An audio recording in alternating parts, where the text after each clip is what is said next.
지금 우리나라에서 여성의 현실은 굉장히 좀 안 좋아요. 우리나라가 OECD 국가 중에서 남녀 임금 격차가 가장 높은 나라입니다. 비정규직 비율도 여성이 훨씬 더 많고요. 세계 경제 포럼에서 우리나라 이제 그 성격차 지수 세계 140국 조사하는데 118위 정도밖에 안 됩니다. 거의 이제 더 이상 참지 않겠다고 여자들이 드디어 입을 열기 시작합니다. 우리도 일한 만큼 임금을 달라거나 뭐 우리한테 일자리를 똑같이 기회 평등을 줘라. 괜히 쓸데없이 만지지 마라. 이런 거 성범죄에 대해서도 목소리를 높입니다. 그러니까 남성들이 갑자기 긴장하는 겁니다. 그 전의 삶이 훨씬 살기 편했고 좋았는데 여자들이 말 잘 들을 때가 좋았는데 그래서 여혐이 나온 겁니다. 그러니까 여혐의 목적은 뭐냐? 여자들의 입을 침묵시키기 위한 것이죠. 안녕하세요. 26년째 기생충을 연구하고 있는 서민이라고 합니다. 오늘은 이 여혐에 대해서 이 말씀을 드리고자 합니다. 여러분은 이 사진을 보면 어떤 생각이 드십니까? 뭐예요? 음식 찌꺼기? 여러분은 이 사진을 보면 어떤 생각이 드십니까? 뭐예요? 음식 찌꺼기? 이게 그 갈치조림에서 이 기생충이 나온 겁니다. 오, 이거를 그렇죠. 보시면 가끔 봐. 봤어요. 전에 내장인 줄 보셨죠? 알고 이걸 먹지. 보시면 어떤 느낌이 드세요, 김지민 씨? 먹기 싫다. 기생충을 먹기 싫다는 건가요? 갈치를 먹기 싫다는 건가요? 갈치를 먹기 싫다죠. 이거는 고래충이란 기생충인데 사실 이거는 조금만 가열해도 죽어요. 근데 이 갈치조림은 한 200도 정도로 이제 해서 만드는 거기 때문에 이것만 골라내고 먹어도 됩니다. 아무 지장이 없어요. 그런데 왜 이렇게 사람들이 와 어떻게 이런 게 나왔냐 하고 많이 놀라고 과민하고 뭐 이렇게 좀 기생충에 대해서 벌벌 떠 심지어 저같이 기생충을 전공하는 사람까지 막 똥냄새 난다고 저리 가라 그래요. 이런 혐오, 이런 혐오를 막 선전합니다. 그런데 인간이 처음부터 기생충을 이렇게 무섭고 무서워한 건 아닙니다. 아주 옛날 우리 인간이 아프리카에서 20만 년 전쯤에 탄생했거든요. 그때 인간을 따뜻하게 맞아준 첫 번째 생물체가 뭔지 아세요? 바로 기생충입니다. 인간이 태어나자마자 기생충들이 인간에게 들어가서 자리를 잡고 인간과 공생하게 된 겁니다. 그래서 이제 인간들은 어떤 역할을 했느냐? 이 기생충에게 편히 쉴 수 있는 쉼터를 제공했고 그리고 일용할 양식을 줬습니다. 이렇게 잘해주니까 기생충도 인간의 몸에서 큰 선물을 하나 주는데요. 바로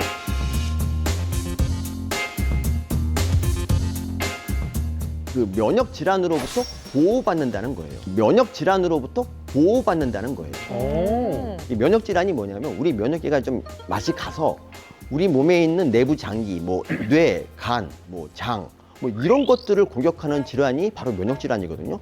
이거는 우리 면역계가 일으키는 일이기 때문에 별다른 치료약이 없습니다. 그냥 면역을 좀 억제시키는 그런 약밖에 없는데 이런 기생충이 있으면 아토피가 이렇게 떨어진다. 오 진짜요? 우와. 그리고 이런 기생충이 떨어진다. 그리고 이건 천식도 떨어진다. 우와. 이게 대부분의 기생충 알레르기 질환에 대해서 이게 효과가 있고요. 오, 신기하다. 이런 기생충과 인간이 거의 혼연일체된 그런 삶을 살았어요. 서로 사랑하고 아무런 문제도 없었습니다. 서로 근데 인간과 기생충은 왜 헤어졌느냐? 경제적 격차가 갑자기 나버리면 친한 친구 사이도 멀어지게 됩니다. 예를 들면 제가 이제 어떤 친구를 사귀는데 재벌 딸이랑 결혼해. 그럼 그다음부터 그 친구한테 연락하면 왠지 밥 사달라고 하는 것 같고 만나기 좀 어려워지지 않습니까? 너무 싫다. 그 친구는 저를 아니야 미나 그런 거 아니야 라고 하지만 제가 너무 초라해서 야, 난 기생충을 들여다보는데 너는 재벌이야? 이러니까 이제 좀 격차가 나서 헤어지게 되는 거죠. 이 기생충과 인간 너무 본인 얘긴데 일반화 시키는 거 아니에요? 아니 그럼 사람마다 다 다르죠 그거는 뭐. 좀 도와주십시오.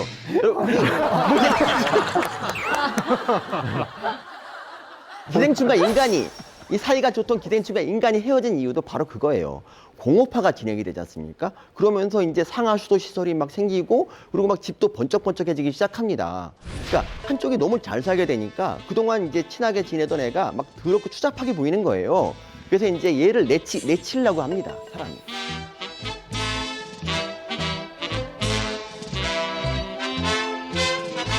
기생충이 예전에 우리 국민 100%, 60년대까지만 우리 국민의 100%에서 기생충이 있었는데 지금은 2% 내외가 됐습니다. 맞아요. 정말 수많은 기생충이 몰살했습니다. 되게 몰랐던 사실이다. 그리고 이것들은 다 강가나 해안가에서 이 물고기를 잡아서 드시는 분들이 거의 대부분입니다. 그래서 이제 지금 40세가 안 되는 분들은 기생충에 걸려본 적도 없을 뿐더러 기생충을 본 적도 없습니다. 그렇기 때문에 기생충에 대한 혐오가 먹히는 겁니다. 기생충을 잘 모르니까 그렇습니다. 기생충을 모르니까 야 기생충 있으면 뭐 이렇게 된다 이러면 넘어가는 겁니다. 예를 들면 이런 거 항문 가려운데 기생충? 맞아. 가려고 하니 항문이 가려워요. 저런 거 기생충 많이 때문인가요? 전체 항문 가려움증 중에서 기생충이 차지하는 비율은 0.1%가 안 됩니다. 나머지는 뭔가요? 나머지는 안 씻어서 그렇습니다. 그러니까 구충제를 먹는 대신 씻어야 됩니다. 그리고 이거 뭐 요즘엔 밥을 많이 먹어도 배부르지 않아요. 기생충이 있나요? 이 사람은 성장기에 성장기 땐 그래요 원래. 뭐 좀만 가려우면 기생충이나 뭐 그렇죠. 이, 그리고- 비듬 맞아. 이런 거. 그러니까 너무 감사합니다. 도와주셔서. 근데 어쨌든 이런 기생충 혐오는 기생충에 대한 무지에서 비롯됩니다. 이런 기생충 혐오는 기생충에 대한 무지에서 비롯됩니다. 우리나라에는 기생충에 대한 책이 대략 5권 정도 있습니다. 그 책 중에서 한 권이라도 읽어보셨으면 기생충에 대해서 조금 더 관대하고 기생충이 나와도 따뜻하게 이리 와 이럴 수도 있을 텐데 사람들이 모르기 때문에 기생충 하면 막 놀래고 막 규순용서가 기생충 그러면 나도 구충제 먹을까 막 이런 일이 벌어집니다. 이 여성은 모두 마찬가지입니다. 여성에 대해서 잘 모르는 남자들이 굉장히 많습니다. 여성에 대해서 잘 모르는 남자들이 굉장히 많습니다. 우리가 잘 여성을 모르기 때문에 벌어지는 일이라고 말씀을 드리려는 건데요. 지금 우리나라에서 여성의 현실은 굉장히 좀 안 좋아요. 우리나라가 OECD 국가 중에서 남녀 임금 격차가 가장 높은 나라입니다. 와. 그리고 비정규직 비율도 여성이 훨씬 더 많고요. 세계 경제 포럼에서 우리나라 이제 그 성격차 지수 세계 140국 조사하는데 118위 정도밖에 안 됩니다. 거의 최하위란 얘기죠. 근데 여성들이 이제 이 차별적인 현실을 그동안 계속 참고 살았어요. 하지만 이제 더 이상 참지 않겠다고 여자들이 드디어 입을 열기 시작합니다. 우리도 일한 만큼 임금을 달라거나 뭐 우리한테 일자리를 똑같이 기회 평등을 줘라. 괜히 쓸데없이 만지지 마라. 이런 거 성범죄에 대해서도 목소리를 높입니다. 그러니까 남성들이 갑자기 긴장하는 겁니다. 그 전의 삶이 훨씬 살기 편했고 좋았는데 여자들이 말 잘 들을 때가 좋았는데 그래서 여혐이 나온 겁니다. 그러니까 여혐의 목적은 뭐냐? 여자들의 입을 침묵시키기 위한 것이죠. 그래서 계속 십몇 년 동안 이런 여혐이 이루어졌고 김치녀, 된장녀, 맘충 뭐 이런 시리즈로 계속 여자를 욕하니까 이제 여자들이 여기에 대해서 또 화가 났어요. 그래서 이제 남자들을 공격합니다. 지금은 너 김치녀야? 김치녀다 이 한남추가 이래서 이제 남녀간에 치고받고 싸우는 일이 벌어지고 있고요. 지금은 여혐과 남혐이 거의 공존하는 그런 세상이 됐습니다.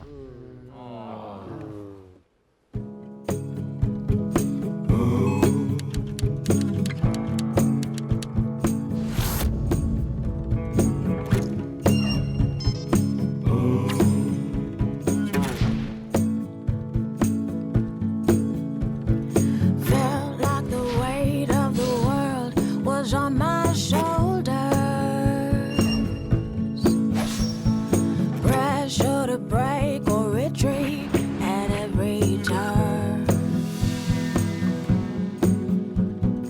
Facing the fear that the truth had discovered. No telling how all this will work out, but I've come too far to go back now. I am looking for freedom, looking for freedom, and to find it. 자, 우리 아까 말씀드렸지만 인간은 기생충에게 별 이상한 이유를 들어서 기생충을 몰아냈습니다. 자, 기생충을 몰아낸 지금 우리 인간이 행복해졌을까요?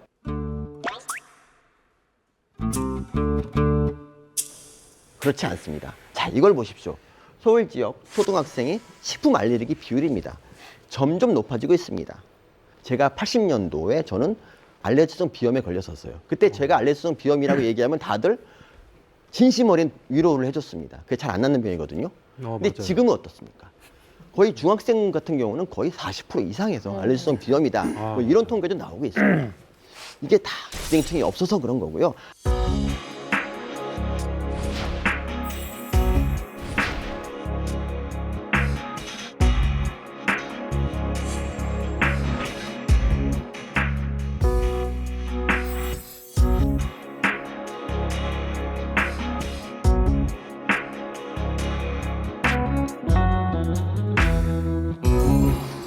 그 대표적인 병이 바로 이거예요.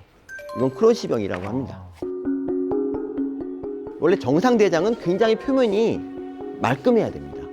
근데 면역세포가 여기를 막 공격해서 여기를 갉아먹어 놓고 이게 회복이 되고 갉아먹고 회복되고 이러는 과정에서 이제 이 장이 울퉁불퉁해집니다. 이런 식이 돼요. 이런 장에서는 어떤 것도 흡수할 수 없습니다. 그래서 저거 맞아. 이거 걸리면 정말 하루에 30번씩 설사를 하고 맞아. 이제 항문이 막 헐고 막 그런 경우가 막 생깁니다. 이거는 치료약이 마땅한 게 없습니다. 그냥 면역 억제라는 수밖에 없어요. 그렇기 때문에 어떻게 치료해야 될까요, 여러분?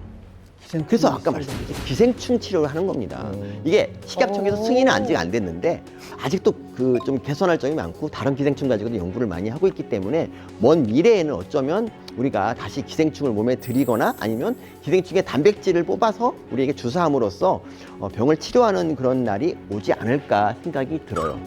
자, 우리가 이 혐오를 멈추는 거는 뭐냐? 이 상대를 알아야 혐오를 멈출 수가 있습니다. 기생충을 알면 기생충에 대해서 더 이상 걱정 안 하고 살 수 있듯이 여성을 알면 여성 혐오를 멈출 수가 있습니다. 그러니까 우리가 뭐 무조건 이 자기의 어려움을 갖다 여성에게 투사해서 여자가 나빠라고 이렇게 생각하지 하지 마시고 그보다는 여성의 말에 좀 귀를 기울이고 연애도 하시고 이렇게 밝은 세상으로 나오시면 좋겠습니다. 감사합니다.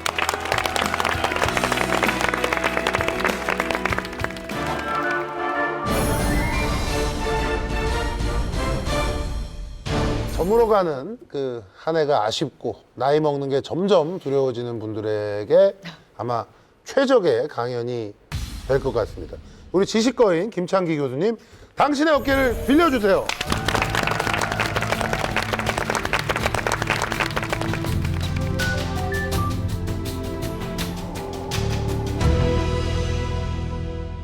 (2017년이) 끝나가고 있는데 이 시점이 되면은 이런 생각하게 됩니다. 또 한 해 가네. 또 나이 한 살 먹는구나. 늙어가는구나. 너무 싫다. 여러분들 내가 늙었구나라고 느꼈을 때가 있었을 것 같아요. 어떤 상황에서 느끼셨고 그때 어떤 감정이셨는지 우리 진중권 선생님께서 말씀해 주시겠어요? 슬프죠. 영원히 안 늙을 줄 알았거든. 난 영원히 소년일 줄 알았는데 어느 순간에 딱 거울을 딱 보니까 늙은이가 하나 딱 있더라고요. 딱 그 지점이 있었나요? 딱 어떤 그 지점. 눈이 이제 이렇게 멀리 보이거나 이럴 때 있지. 멀리서 노안이 올 노안이 때. 왔었어. 저 같은 경우는 어느 날 텔레비전 나간다고 이제 분장을 하는데 갑자기 저희 아버지가 계신 거예요, 거울 앞에. 그래서 와, 나도 나이가 먹었구나. 늙어가는구나. 그리고 아까 나이 들어가는 것에 대한 부정적인 생각들, 선입견들이 많았었잖아요. 저 똑같은 걸 느꼈어요. 그런데 생각해 보면은 이제는 100세 시대잖아요. 앞으로 살아갈 날이 많습니다. 인간은 다 늙게 되어 있고 피할 수가 없죠.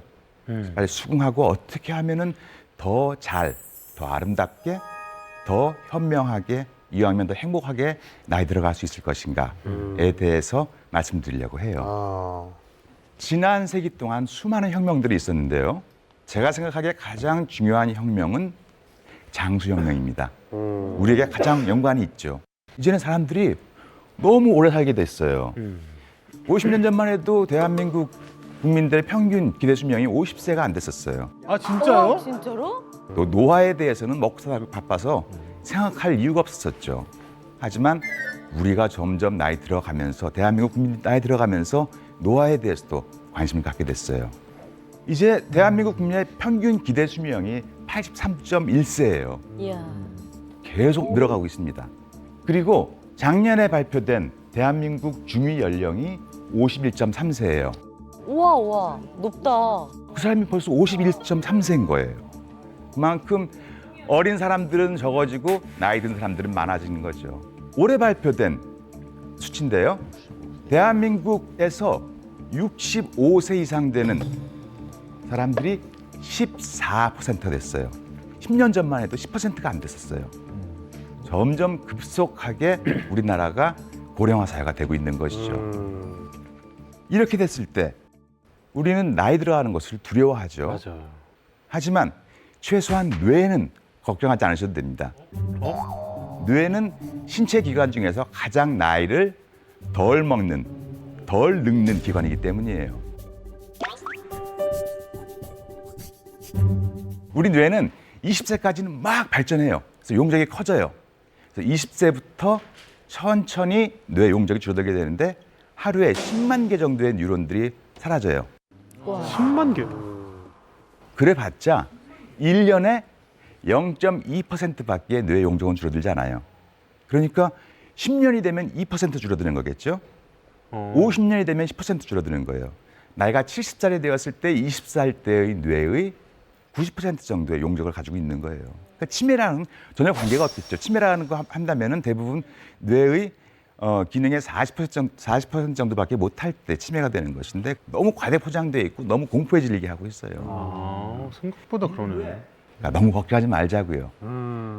신체적으로 건강을 잘 유지한다면 뇌는 충분히 잘 유지할 수 있어요. 이래서 걱정이 많아지는 거 아닐까요? 그러니까 나이가 들어서 몸은 세지는데 뇌는 쌩쌩하니까. 그렇죠. 마음처럼 몸이 안 움직이니까. 안 움직이니까. 바로 그거죠. 뇌는 너무 살아있어서 문제인 거예요. 질병을 앓게 되고 또 내 스스로를 조절하지 못해서 인간의 존엄성을 지키지 못할까 봐 걱정을 하는 것이죠. 그렇구나. 하지만 그런 것들을 방지하려면 신체적인 건강도 유지를 해야겠죠. 인간의 뇌는 퇴화하는 것이 아니라 오히려 더 진보하는 것이라까지도 생각할 수가 있어요. 더 현명해지는 것이죠. 예를 들어 볼까요? 인간이 25세 때 생각하는 내용을 보죠. 92%가 자기 개인에 대한 생각이에요. 이기적인 것이죠. 어리고 성숙하지 못한 겁니다. 그런데 60세가 되었을 때 사람들이 생각하는 내용들의 평균을 본다면은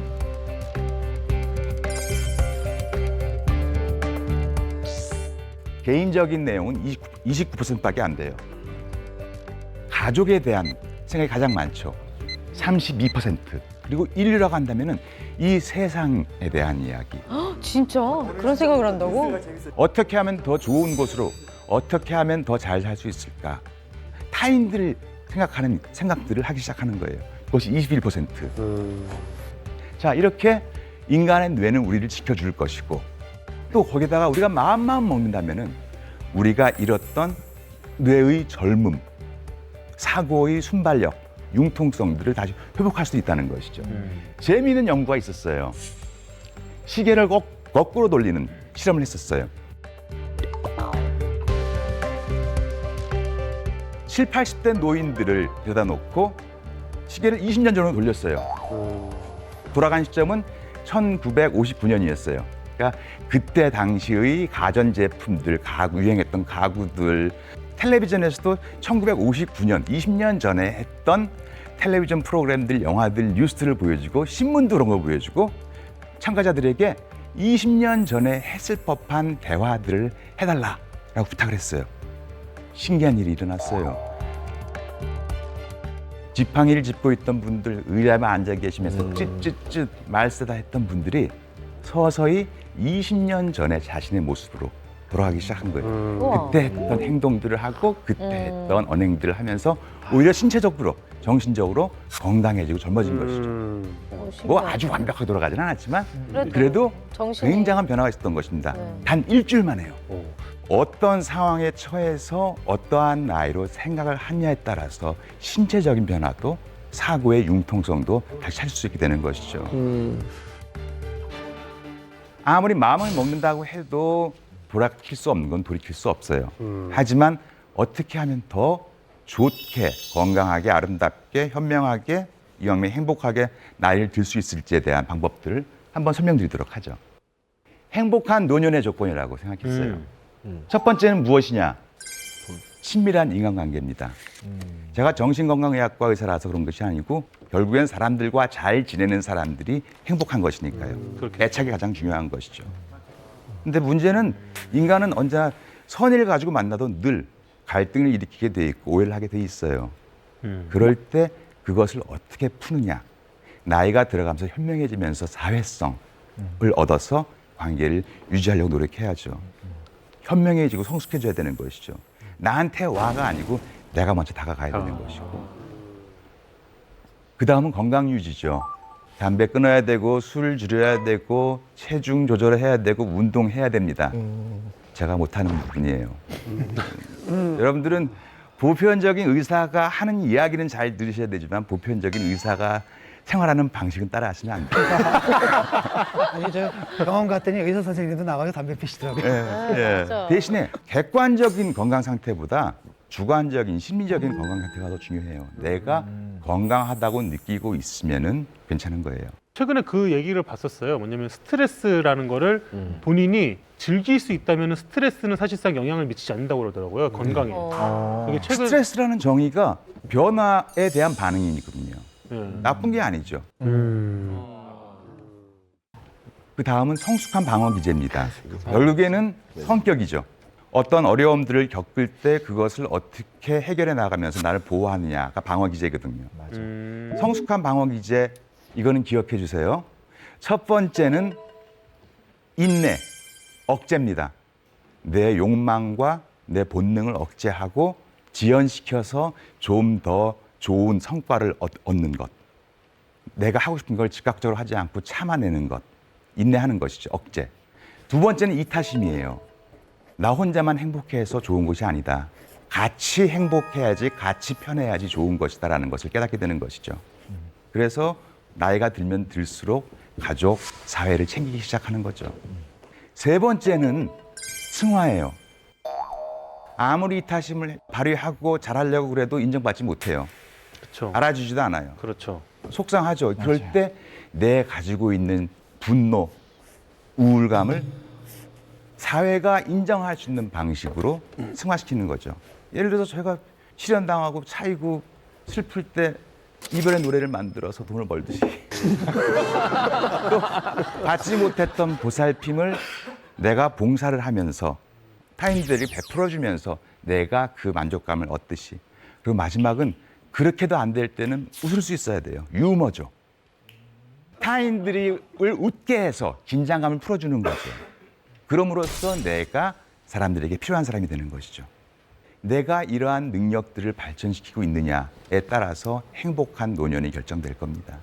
그리고 사람들이 나를 좋아하기 시작할 거예요. 네 번째는 취미생활과 놀이입니다. 나이가 들수록 우리가 사회적으로 능력을 발휘해서 얻을 수 있었던 성취감, 만족감을 그치. 잘 얻지 못하게 돼요. 맞아요. 그것을 무엇으로 메꾸느냐? 결국에는 즐거움이에요. 재밌게 노는 것. 근데 취미 생활이 별로 없는 분들이 굉장히 많죠. 맞아요. 놀 줄도 모르는 사람들이 많아요. 일밖에 몰라요. 왜 그러느냐? 호기심이 없어서 그래요. 이 세상, 나에 대한 호기심을 가지게 되면 알고 싶어지고, 알기 시작하면 더 알고 싶어지고 더 잘하게 되고, 그러한 취미 활동들을, 놀이들을 만들어서 나의 창의력을 발휘해서 부족한 부분들을 메꿔야 되는 것이죠. 그 다음엔 지속적인 교육입니다. 이것이 굉장히 중요해요. 뇌의 노화를 막는 가장 중요한 것은 공부하고 생각하고 배우는 거예요. 맞아. 교육은 사회적 성취나 지적 능력의 향상만 있는 것이 아니에요. 교육의 중요성은 바로 인내하는 것, 자기 관리하는 것, 힘든 것들을 참고 계획하고 그것을 추진해 나가는 것이 중요한 것이고, 또 교육을 하면서 비슷한 성향과 비슷한 수준의 사람들과 만나서 같이 교류를 하면서 인적 관계가 더 든든해진다라는 중요한 혜택이 있는 것이죠. 의외로 돈이 없네요. 전 일본이 돈일 줄 알았는데. 그렇죠. 돈일 것이라고 생각했었는데 연구를 해보니까 가난한 사람과 부자와 느끼는 행복의 조건들은 큰 차이가 없었고 행복의 크기도 큰 차이가 없었더라라는 것입니다. 그러나 건강은 굉장히 관련이 많았었다라는 얘기죠. 첫 번째는 무엇이냐? 친밀한 인간관계입니다. 그 다음은 건강 유지죠. 그 다음은 성숙한 방어 기제입니다. 어떤 어려움들을 겪을 때 그것을 어떻게 해결해 나가면서 나를 보호하느냐가 방어 기제거든요. 억제, 이타심, 승화, 유머. 즐거운 놀이들, 그다음에 지속적인 교육이 우리의 행복한 노년을 약속해 줄 것입니다. 나이 든다는 것에 대한 부정적인 고정관념을 없앤다면 좀 더 긍정적인 마음으로 우리 앞으로 남겨진 이 긴 노년의 기간을 적응하고 잘 누리고 행복하게 살아갈 수 있겠죠? 이상입니다.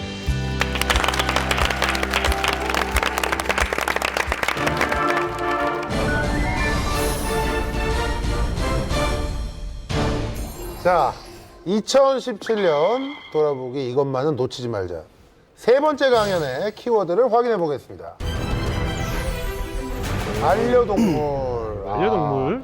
우리나라에서 지금 반려동물을 키우는 사람들이 뭐 약 한 1,000만 명 정도 된다고 합니다. 거의 5분의 1이네요. 동물과 함께하는 삶이라고 그래도 과언이 아닌 시대가 됐어요, 이제. 근데 우리 지식거인 여러분도 같이 사는 반려동물이 있으세요?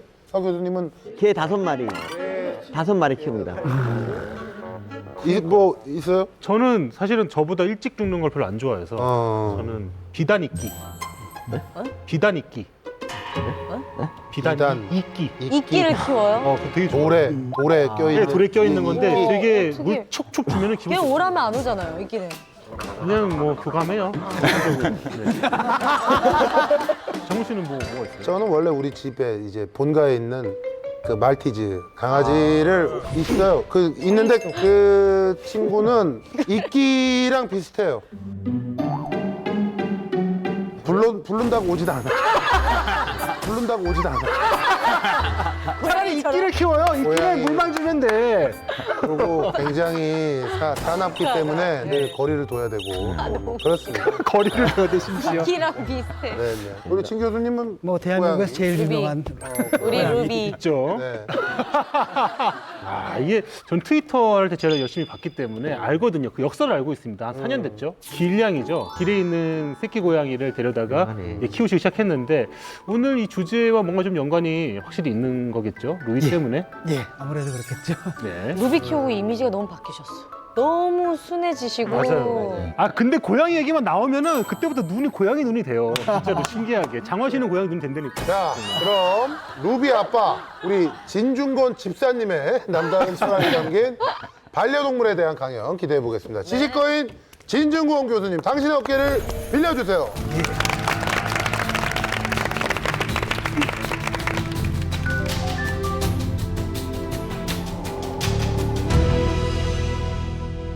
안녕하십니까. 구진중권 현 루비 아빠입니다. 반려동물. 얼마 전까지만 해도 우리가 애완동물이라고 불렀죠. 그런데 이름이 이제 반려동물로 바뀌었어요. 애완동물은 완구란 얘기잖아요. 장난감 같은 이런 존재였는데 요즘은 반려동물, 우리와 더불어 살아가는 동물이다. 이런 의미로 낱말 자체가 바뀌어버렸습니다. 근데 최근에 반려동물과 관련한 사건, 사고가 지금 끊이지 않고 있죠. 가장 불행한 사건으로 얼마 전에 반려견에 물려가지고 한 사람이 사망하는 그런 사건이 있었습니다. 반려견으로 인한 사건 사고가 계속 이어지고 있는데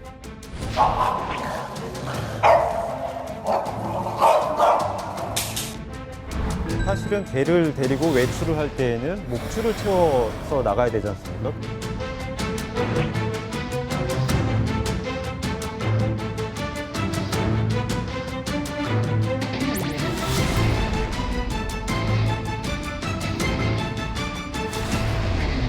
문제는 뭐냐? 인간이 굉장히 모순적이라는 생각을 좀 해봤어요. 어떨 때는 동물한테 책임을 주고 권한을 다 주면 괜찮은데 평소에 동물한테 권한을 안 줘요. 예를 들어 우리가 동물을 갖다가 내 그 반려동물을 누군가 죽였다라고 했을 경우에는 그냥 재물 손괴죄 이런 식이거든요. 심지어 가장 가슴 아픈 건 내 고양이가 죽었을 때 그걸 땅에 묻은 게 불법이에요. 그 종량제 봉투에 넣어서 버리게 돼요. 쓰레기처럼요? 네. 이거 황당하지 않습니까? 그래서 평소에 권리는 안 준단 말이죠. 근데 사고 치면 또 책임은 물어요. 심지어 이번에 이제 물었죠. 라고 했더니 죽여라. 이런 얘기도 있고 뭐 15kg 이상의 개는 입마개를 해야 된다.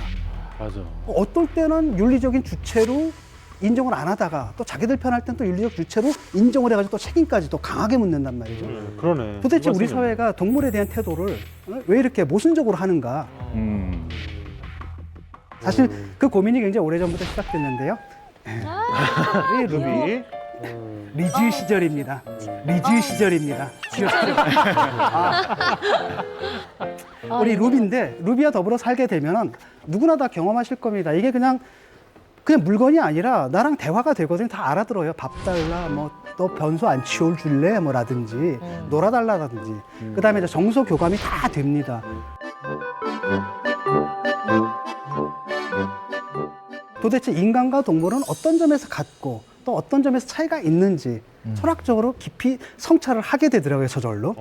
그래서 그 얘기를 한번 해볼까 합니다. 최초의 그런 철학적 성찰한 사람 누구냐?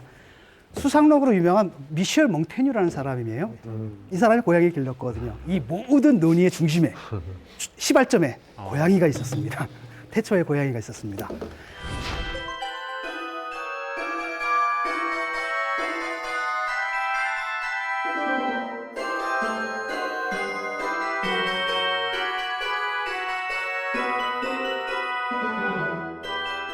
몽테뉴가 이런 말을 해요. 내가 고양이와 놀 때 내가 고양이를 데리고 시간을 보내는 것인지 아니면 고양이가 나를 데리고 놀아주는 것인지 헷갈린다. 이거 아마 맞는 말이네. 고양이 키우는 분들은 모두 다 느꼈을 겁니다. 우리 루비도요.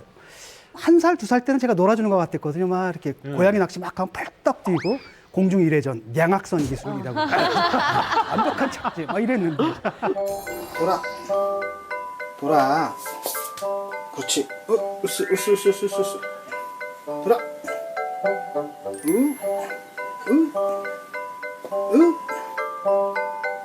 이야, 꿍. 그렇지. 어이구, 잘했다. 요즘은 내가 이렇게 하면 그냥 설렁설렁 해요. 그러니까 마지못해서 그러니까 그냥 맞아. 네 수고를 봐서 내가 좀 놀아줄게. 그다음 딱 누워버리고 이제 눈만 왔다 갔다 합니다. 이렇게. 딱 보면은 그래도. 그러니까 오히려 제가 나랑 놀아준다 이런 생각이 듭니다. 미셸 몽테뉴는 무슨 얘기를 했냐면은 동물도 언어를 갖고 있다고 얘기를 했어요. 그래서 동물들도 자기들끼리 소통하는 것은 물론이고 동물들은 심지어 다른 종에 속하는 동물들과도 소통을 한다. 그리고 아득한 고대는 인간도 동물과 소통을 했대요. 그래서 그때는 인간과 대화를 통해서 얻은 지혜에 더불어 동물과 대화를 통해서 얻은 지혜 이걸 갖고 있어가지고 인간이 훨씬 더 현명했다는 겁니다. 그 다음에 인간이 동물과 대화를 못하게 됐다면 그건 인간의 책임이다라고 얘기를 했습니다. 그때 발끈한 사람이 있었죠. 바로 누구냐? 데카르트입니다. 데카르트는 뭐라 그러냐면 동물은 언어가 없다. 이성도 없고 영혼도 없고 정신도 없다. 따라서 인간과 동물이 대화를 못한다면 그건 동물 책임이지 우리 책임이 아니다. 여러분 누구 책임인 것 같아요? 저는 그 강영욱 훈련사 있잖아요. 네. 강영욱주의자거든요. 인간이 잘못. 이분이 뭐라고 얘기를 했냐면 내가 사람들 집을 방문해가지고 동물의 버릇을 고쳐준다고 하지만 실제로는 뭐예요? 사람들의 버릇을 고쳐주는 것이다. 그렇죠. 너무 와닿는 거예요. 다시 말하면 문제는 동물이 우리 말을 안 듣는 게 아니에요. 우리가 동물의 말을 못 알아듣는 거죠. 그래서 그걸 고쳐주는 게 바로 강영욱 훈련사가 하는 일이라고 생각을 합니다. 저도 소아청소년 정신과 의사지만 아이를 고치는 것보다는 부모님을 고치는 경우들도 많죠. 근데 꼭 무조건 다 부모만 잘못이다, 아이만 잘못이다 아니고 같이 문제가 생기는 거죠. 동물도 마찬가지일 거예요. 동물이 어떻게 문제가 없을 수는 없겠죠. 자, 데카르트는 뭐라고 얘기를 했냐면은 동물은 기계다라고 얘기를 했어요.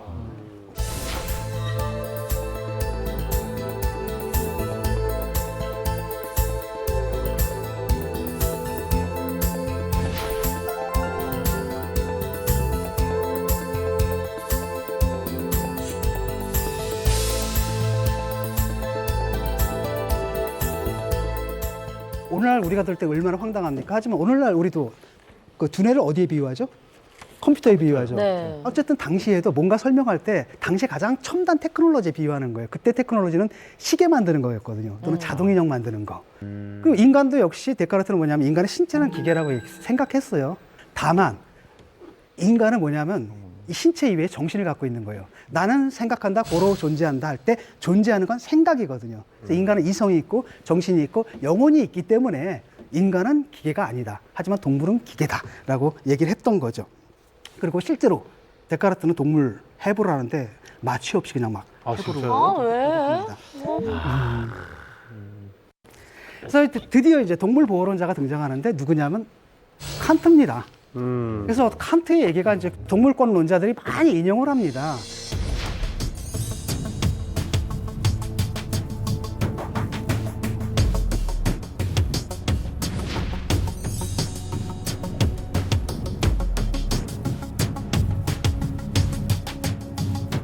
동물을 학대하는 자는 다른 인간도 잔혹하게 대하기 마련이다. 그렇기 때문에 동물을 어떻게 대하는지를 보면 그 사람의 가슴을 판단할 수가 있다. 아. 그래서 칸트가 이제 동물의 친구라고 얘기를 하는데 엄밀히 말하면 칸트는 동물의 친구가 아니에요. 왜냐?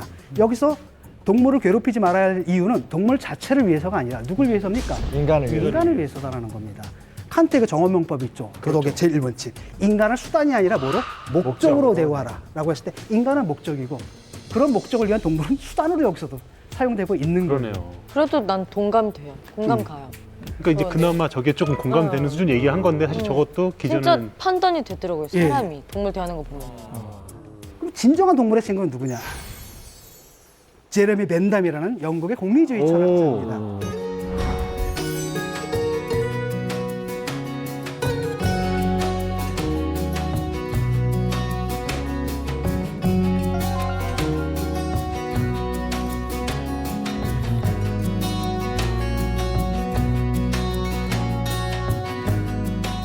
이 사람은 뭐라고 그랬냐면 중요한 것은 그들이 동물이 추론을 할 수 있느냐 여부가 아니다. 동물의 언어를 사용할 수 있느냐 여부가 아니다. 가장 중요한 문제는 그들도 고통을 받느냐다.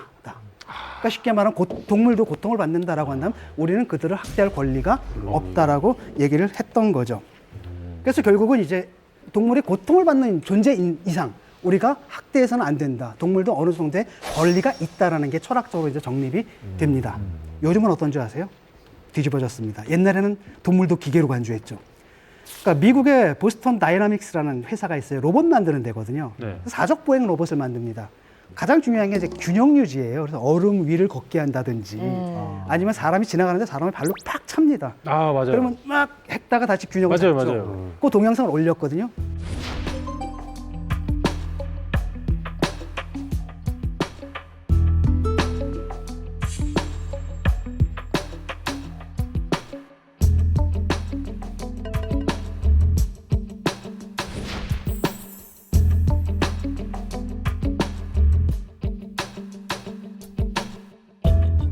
인터넷에 난리가 났어요. 동물 학대하지 말라고. 맞아요.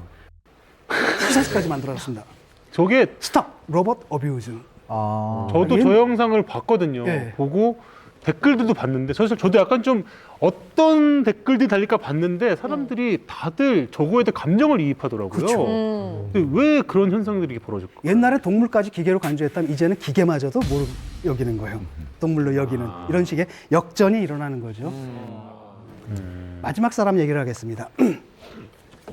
데리다라는 사람이 아주 유명한 사람이죠. 이 사람도 고양이를 길렀어요. 로고스라는 이름의 고양이입니다. 이 사람이 어느 날 샤워를 했대요. 샤워를 하고 딱 문을 딱 나서는데 알몸이잖아요. 근데 갑자기 로고스가 고양이가 자기를 딱 보는데 수치심을 느꼈다는 거예요. 뭔지 알아. 저 뭔지 알죠? 뭔지 저도 알아. 우리 루비 화장실에 있으면. 화장실 가가지고 이렇게 딱 보면 뭔가 눈이 뭔가 느껴지게 해가지고 이렇게 보잖아요. 그리고 그 화장대 있잖아 위에 거기 앉아가지고 이렇게 내려다보고 있거든요. 그럴 때 굉장히 민망해요. 저는 변기에 앉아 있으면 저희 강아지가 와갖고 이러고 쳐다보고 있어요. 그렇죠. 그래서 데리다는 뭐라고 얘기했냐면 이제까지 철학은 두 종류다. 하나는 바로 뭐냐? 고양이를 오로지 바라봄을 당하는 대상, 주시의 대상으로만 그러니까 객체로만 보는 그런 철학이었고 또 하나의 철학은 바로 뭐냐? 고양이도 우리를 거꾸로 시선을 되돌려 줄 수 있는 또 우리를 바라볼 수 있는 주체로서 바라보는 철학이 있다. 바로 이제 데리다가 얘기한 게 바로 후자의 철학이겠죠. 그래서 사실 아직 우리나라에서는 동물권에 대한 논의가 많지가 않은 것 같습니다. 사실 반려동물을 옛날에 식품으로 간주하는 그런 문화의 잔재가 아직도 남아있고 또 많은 사람들은 이미 생활의 동반자로 이렇게 바라보고 있거든요. 이 두 개의 문화가 이제 공존하는 가운데서 우리나라에는 아직도 합의된 도덕이라는 게 없는 것 같습니다. 그래서 이번 기회에 우리도 동물권에 대해서 좀 철학적으로 논의를 하고 사회적으로 합의된 기준들을 좀 마련했으면 좋겠다 이런 생각을 해봅니다. 마지막으로 에른스트 하우슈카의 말 인용하겠습니다. 인간들이 동물이 느끼지 못한다고 생각하는 한 동물들은 인간이 생각하지 못한다고 느낄 것이다. 감사합니다.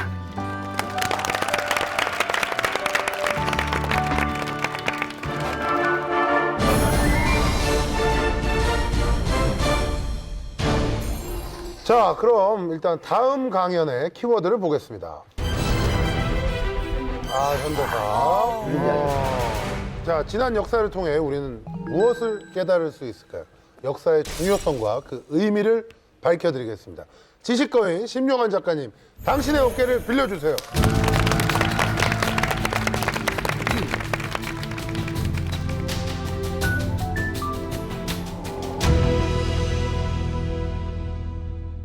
그 사실은 이런 말 많이 하잖아요. 역사를 잊은 민족에겐 미래는 없다. 미래는 없다. 정말 많이 하는 말이고 최근 와서 좀 역사에 대한 관심이 많이 생겼는데 조금 냉정히 물어볼 필요가 있습니다. 역사를 잊지 말자라고 할 때 보통 떠오르는 사람 하면 뭐가 떠오르세요?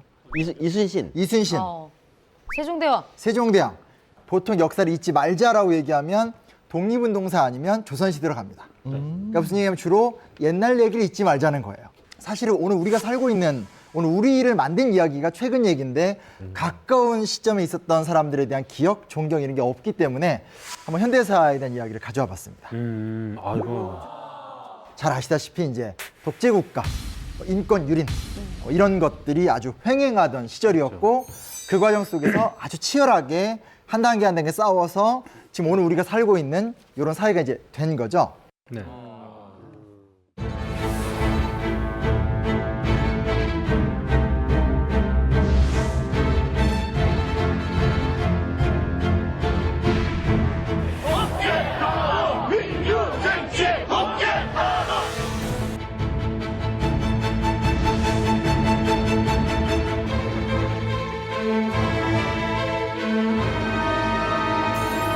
(1987년) 살아있으나 별로 기억이 없는 사람도 있고 그 복판을 뛰어다니던 사람들도 있는데 1987년 그 대한민국을 관통한 어떤 진정원 선생님의 기억을 한번 좀 나눠주시면 좋을 것 같은데요. 예, 저는 군대에서 군복무 중이었는데 제가 국방부에 있었거든요. 그런데 그 서울역하고 얼마나 시위를 많이 하는지 체류탄이 날라와가지고 우리가 보초 쏠 때 방독면을 쓰고 보초를 썼던 기억이 나요. 네. 그 용산까지.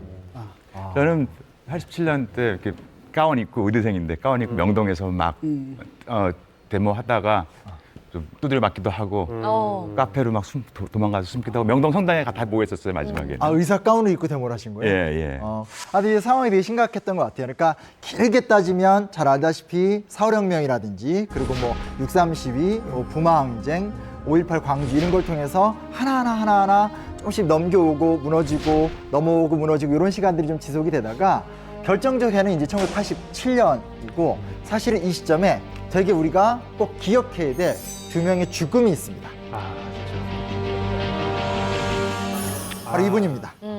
굉장히 유명한, 그렇죠? 네. 워낙 유명한 얘기죠. 박종철 고문 치사 사건인데 당시에 남영동 대공분실이라는 데 끌려가서 10시간 만에 사망을 하게 되는 사건이 발생하게 되는데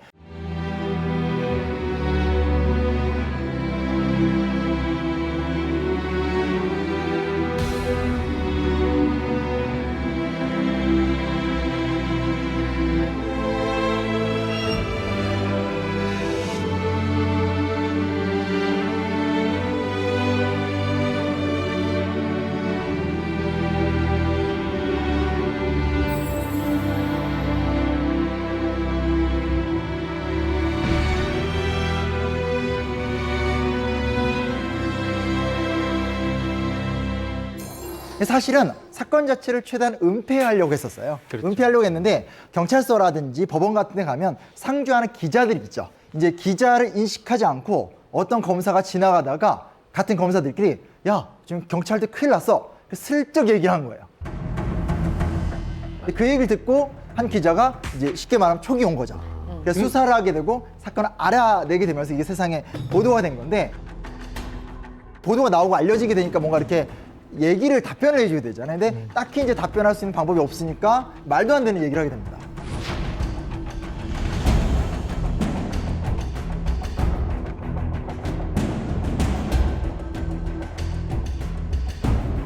책상을 탁 말해 내려치니까 갑자기 이 가슴 부여잡고 하고 쓰러졌더니 병원으로 옮기던 중에 차 안에서 숨졌다. 세상에 아무리 그래도 그렇지 서슬퍼런 군사정권 시대라도 어떻게 이게 말이 되냐 라고 하면서 세간의 이 사건이 굉장히 크게 타오르게 됩니다.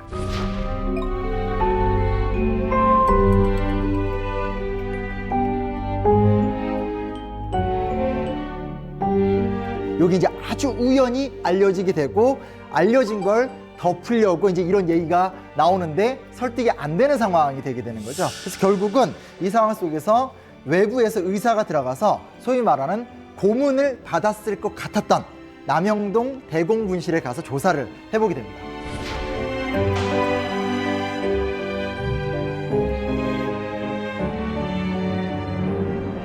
사실은 조사를 해도 워낙 무서웠던 시대였었기 때문에 맞아. 아무것도 없었다라고 얘기하면 그냥 끝날 수 있는 문제였었어요. 근데 이제 그렇게 안 되는 거죠. 갔던 소견이가 뭐라고 얘기하냐? 이제 일단은 시신을 먼저 확인을 했을 거 아니에요. 시신을 확인했는데 이 복부가 부푼 상태에 있었다. 뭔 느낌인지 아시겠죠? 네. 약간 뭔가 있었다는 거. 그 다음에 복부에서 꼬르륵 하는 물소리가 들렸다.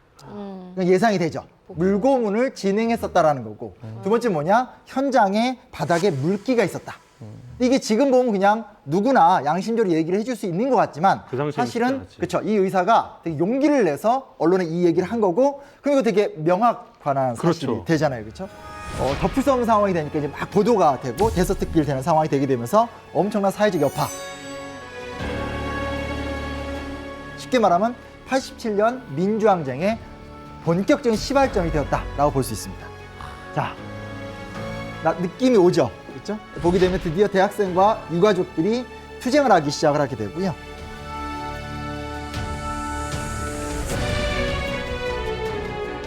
저때가 몇 월 달이에요, 저게?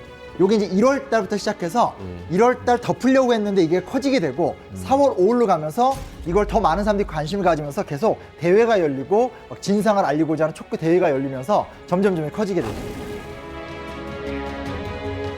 이분한테 너무나 안타까운 사연인데 이게 구심점이 된다고 보시면 돼요. 왜냐면 그렇죠. 80년대 한 중반이 되면 예전에 김영삼 전 대통령 있죠.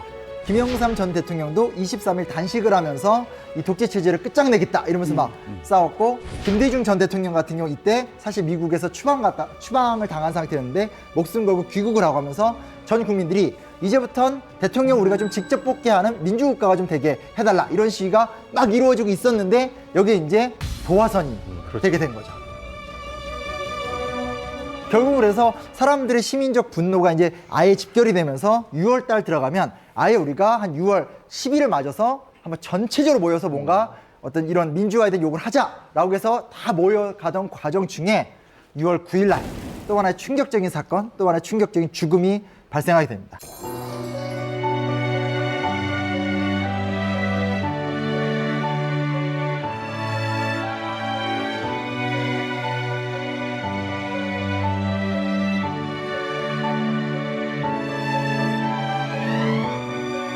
전경들로부터 안전한 곳으로 옮겨야겠다는 생각으로 안고 학교 안으로 계속 걸어갔었습니다.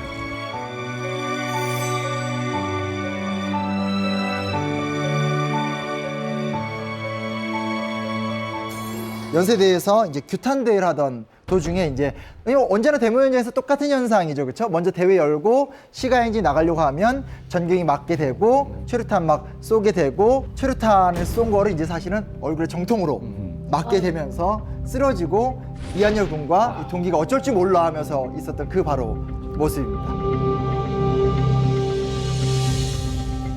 이게 이제 이한열 군이 남긴 시입니다. 박종철 군을 생각하면서 썼던 시인데 사람 사는 세상을 만들려다 그만 짐승의 발톱에 물려 죽었다. 우리는 분노한다. 이 시대 인간임을 포기하고 싶다. 또 본인도 짐승의 발톱에 물려 죽게 되는 이런 사건이 이제 발생을 하게 되는 거죠. 아유. 그 과정 속에서 막 정부 여당 측에선 헌법 안 바꾸겠다, 민주화 안 받아들이겠다 이러면서 굉장히 강공으로 나오던 상황에서 이 대학생이 또 죽고 나니까 이제부터 이제 용납할 수 없는 전 국민적인 분노와 대항쟁이 이제 시작이 됩니다. 그걸 6월 항쟁 이렇게 얘기를 많이 하게 되는 건데 한여리를 살려내라.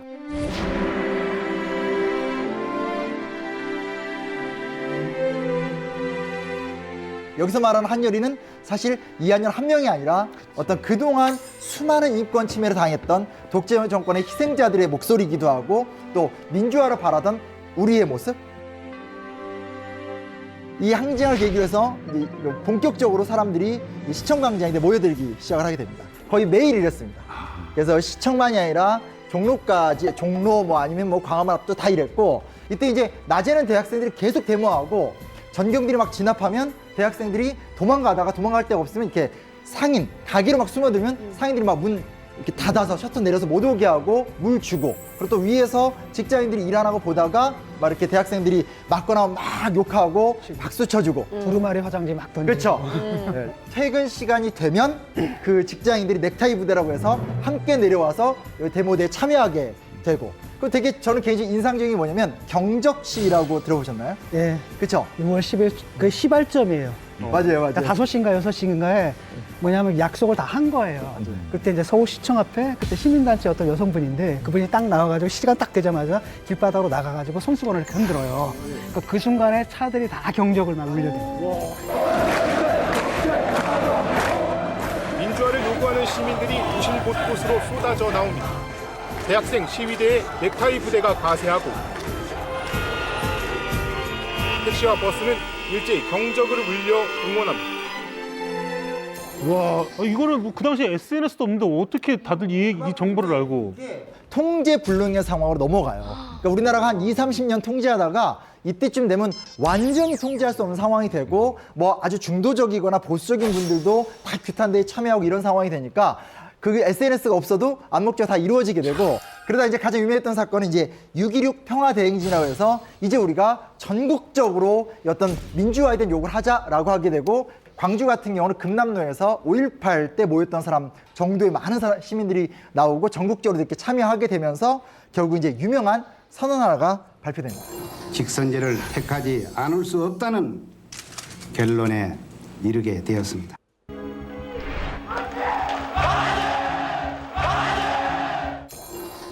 요게 이제 6월 29일 날 노태우 민정당 여당 후보의 특별 선언인데, 조속히 대통령 직선제 개헌을 하겠다. 한 20년 동안 우리나라가 직접 대통령을 못 뽑았는데 그렇지. 이제부터는 대통령을 직접 국민이 뽑게 하겠다. 또 중요한 얘기는 국민의 기본적인 인권을 최대한 신장시키겠고, 언론의 자유도 보장해 주겠고, 사회 각 부분의 자치와 자율도 최대한 보장해 주겠다. 그리고 대학의 자율화와 교육 자치도 조속히 실현하겠다라고 하게 되면서 결국은 개헌을 하게 되고, 오늘 우리가 살고 있는 5년제 대통령, 그리고 어떤 이런 형태의 민주국가가 되었다라는 사실, 굉장히 극적인 사건이었었죠.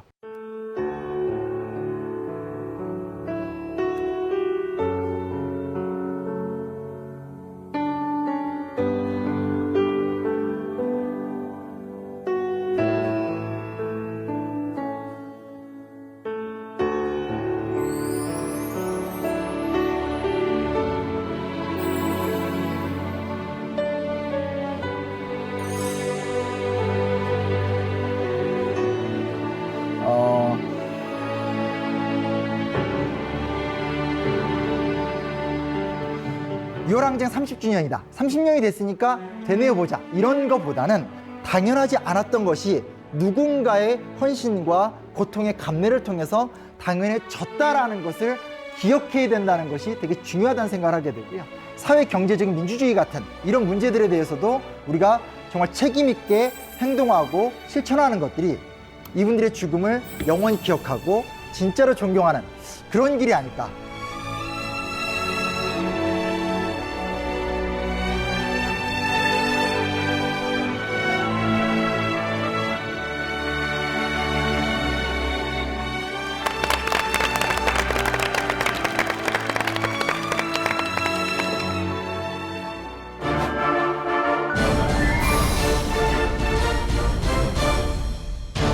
자, 거인업계 2017 돌아보기, 이것만은 놓치지 말자. 5번째 키워드를 확인해 보겠습니다. 바이러스.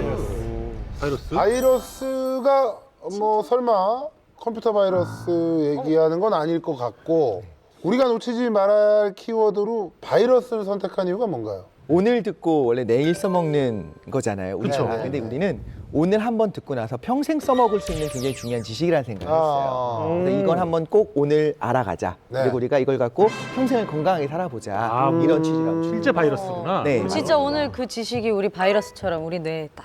그렇죠. 심어지는 거죠. 감염시키는 겁니다. 사실 건강만큼 우리가 뭐 놓치지 말아야 할 게 어디 있겠습니까? 그렇죠. 올겨울도 사실 독감 때문에 걱정이신 분들은 주목해 보시길 바랍니다. 네. 지식거인 과학 칼럼니스트 이독실 씨, 당신의 어깨를 빌려주세요.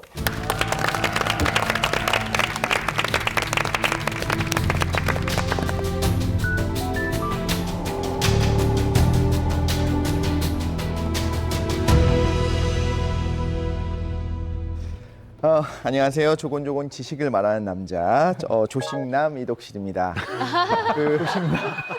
본인이 밀고 있죠. 네. 그런데 좀 부담스러운 게 지금 의대 교수님 두 분이 앞에 계세요. 그래서 조금 부담스러운 부분이 있지만 오늘 장난 아니에요.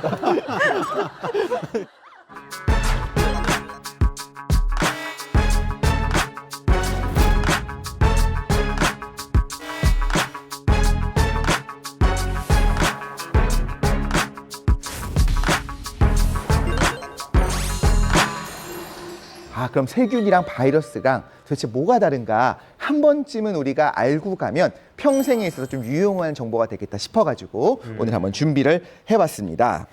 자, 그래서 모양이 이렇게 생겼습니다. 세균 혹은 박테리아라고 하는 원핵세포의 모양이 있고요. 그 옆에 바이러스가 있어요. 원핵세포라고 하는 세균은 살아있는 애들이 당연히 맞고요. 바이러스는 과연 살아있는 게 맞는 걸까? 바이러스는 그냥 유전자 조각을 몸에 가지고 있는 단백질입니다.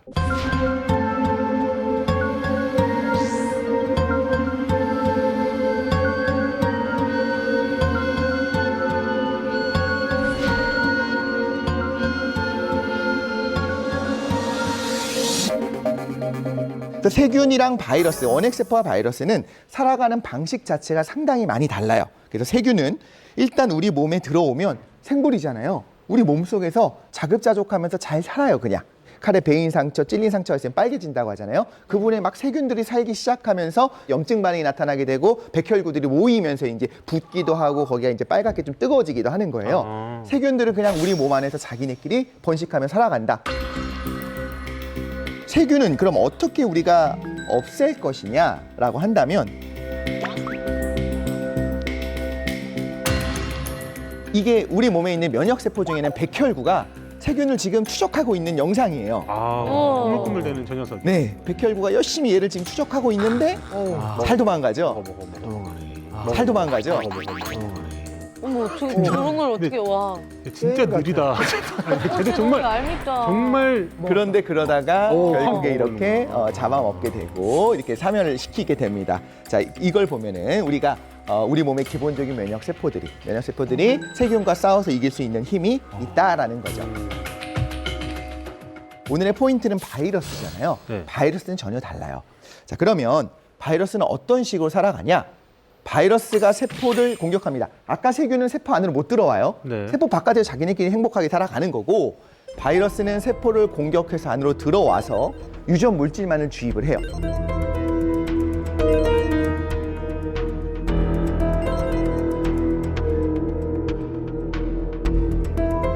자, 그러면 우리 안에서 어떻게 이걸 공격을 하느냐? 세포에 무슨 일이 생기는지 이 근처에 뭐가 돌아다니고 있는지 아까 백혈구 보신 것처럼 그런 면역체계가 지금 감시를 잘하고 있어요. 심지어 세포들이 사실 뭘 하냐면 내가 지금 뭐 번역하고 있어요 이걸 이렇게 전시를 해놔요. 내가 지금 만들고 있는 단백질은 이런 거예요 라는 걸 밖에 보여주고 있거든요. 그걸 감시하고 다니는 면역체계가 있어요. 그러다가 이거 뭔가 문제가 있다 싶으면 어떻게 하냐면 걔네들의 외모를 보고 몽타주를 만듭니다. 이런 식으로.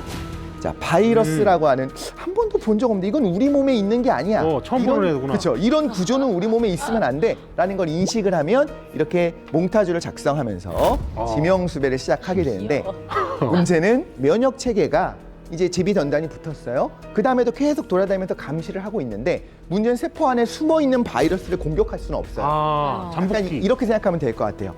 대상포진 같은 병이 있어요. 그때만 딱 그냥 거야. 딱 없어지고 다시 또 계속 몸에 돌아다니는 그렇죠. 거. 면역력이 떨어질 때마다 또 생기고 그래요.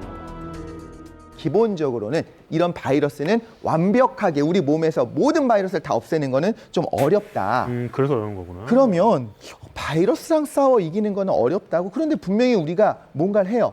독감에 걸리지 않기 위해서 예방주사를 맞잖아요. 그렇죠? 그럼 독감 예방주사는 도대체 왜 맞는 거냐? 예방주사의 원리는 뭐냐? 이겁니다. 지명수배하기까지 시간이 걸리니까 먼저 그 얼굴을 넣어주는 거예요. 아, 얘가 범인이다. 네. 얘네들이. 아주 약해진 균을 넣는 경우도 있고 요즘 위험하니까 그렇게 하기보다는 뭐 사균을 넣는 방법, 아예 죽인 균을 넣어서 그 껍데기만 보면 되니까요. 그런 방법도 있고 심지어 그것도 아니고 그냥 조각들을 넣어주기만 해요. 그것만 봐도 괜찮아요. 얼굴에 해당하는 그 조각들만 넣어주기도 해요. 자, 그런데 바이러스라고 하는 게 분명히 그러면 면역이 한번 생겨나게 되면 그건 오래 가야 되잖아요. 근데 독감 예방주사 매년 맞는다는 거죠. 그게 희한한 이유는 작년에 걸렸던 독감 있겠죠? 그거에 대한 면역 체계를 내가 갖고 있어요. 내가 살아 있으니까. 근데 문제는 독감 바이러스, 인플루엔자 바이러스 같은 경우에는 얼굴을 자주 바꿔요. 그래서 어떻게 하냐? 올해 유행할 거로 생각이 되는, 추정이 되는 바이러스들을 여러 개를 추립니다. 아마 이 3종 혹은 4종 정도가 유행할 것 같아.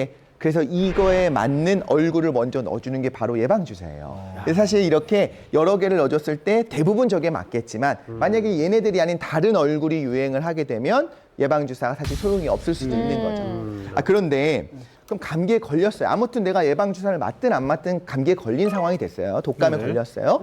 왜 이런 말이 있잖아요. 병원을 가면 2주 걸린다고 하고 맞아요. 그냥 집에서 쉬면 14일이 안 걸린다고 하잖아요.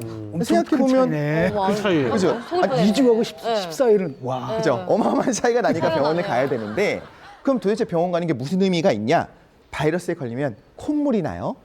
그리고 그것 때문에 고통스럽죠. 열이 나요. 그것 때문에 몸이 아프겠죠. 이렇게 증상 자체를 완화하는 대증 치료를 하는 거예요. 실제로 바이러스 자체를 줄이는 건 요즘 뭐 타미플루라든가 이런 여러 가지가 나오긴 했지만 기본적으로는 바이러스는 우리 몸의 면역 체계가 얘를 이길 때까지 기다리는 거고 그동안에 몸이 고통스럽기 때문에 증상을 좀 완화시키는 그런 치료를 일반적으로 하게 되는 겁니다. 그런데 여러분 혹시 전쟁으로 사망한 사람보다 더 많은 희생자를 냈었던 어떤 애가 있어요. 혹시 뭔지 아십니까? 서민 교수님? 전쟁으로 사망한 사람보다 더 많은 희생자를 냈었던 어떤 애가 있어요. 혹시 뭔지 아십니까? 서민 교수님?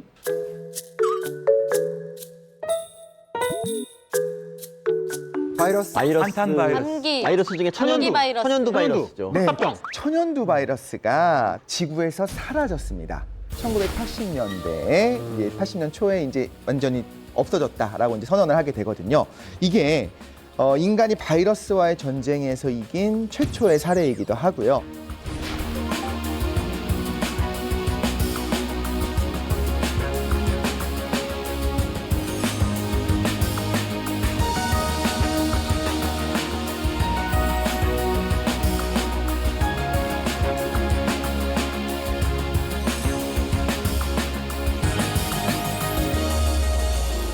바이러스는 몸에 들어오면 기본적으로 죽일 수가 없다고 했는데 천연두 바이러스는 이제 없어졌다고 말씀을 드렸잖아요. 네. 그게 어떻게 된 일일까? 바이러스의 유전자 때문입니다. 자, 요거 정말 써먹을 수 있는 좋은 지식이기 때문에 꼭 이제 들어주셔야 됩니다. 이게 둘 다 유전자예요. DNA 너무 많이 들어보셨죠? 네. 자, 그런데 DNA를 우리는 전사를 하게 되면 RNA라는 애들이 나타나요. 우리 몸에는 DNA도 있고 RNA도 있어요. 전사가 뭐죠? DNA의 복사본이라고 보시면 돼요. 복사, 전사 이렇게 생각하면 되는데요. DNA는 딱 보기에도 어때 보여요? 안정적으로 보이지 않아요? 하나에 백업본이 같이 붙어 있는 거예요. 그래서 두 개가 같이 어우러져 있기 때문에 얘네들은 잘 변형이 일어나지 않습니다. RNA는 그 중에 한 가닥만을 가지고 있어요. 그래서 얘네들은 정보가 금방 훼손되거나 변할 수가 있어요. 그런데 바이러스 중에 DNA를 가지고 있는 바이러스도 있고요. 얘네들은 정보가 일정하니까 얼굴이 잘 안 바뀌겠죠. 어떤 바이러스는 RNA를 가지고 있는 애들이 있어요. 얘네들은 계속적으로 바뀌어요.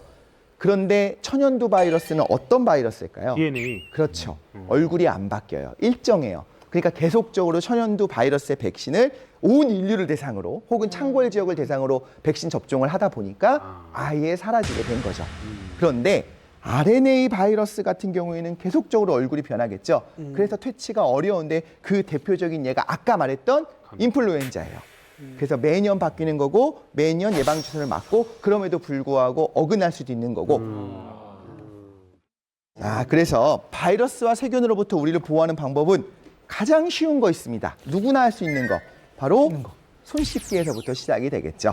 기본적으로는 씻음으로써 비누를 쓰는 것이 최선이지만 심지어 비누가 없더라도 얼마든지 우리가 물로 깨끗이 씻는 것이 도움이 된다라는 겁니다. 자, 그래서 이렇게 면역 체계라고 하는 거 우리 몸 누구나 한 사람 모두 가지고 있는 그 위대한 면역 체계 덕분에 우리가 이렇게 건강하게 살아갈 수 있고요. 우리가 오늘 알게 된 지식을 가지고 우리가 행복한 연말과 행복한 시간을 보냈으면 좋겠습니다. 감사합니다.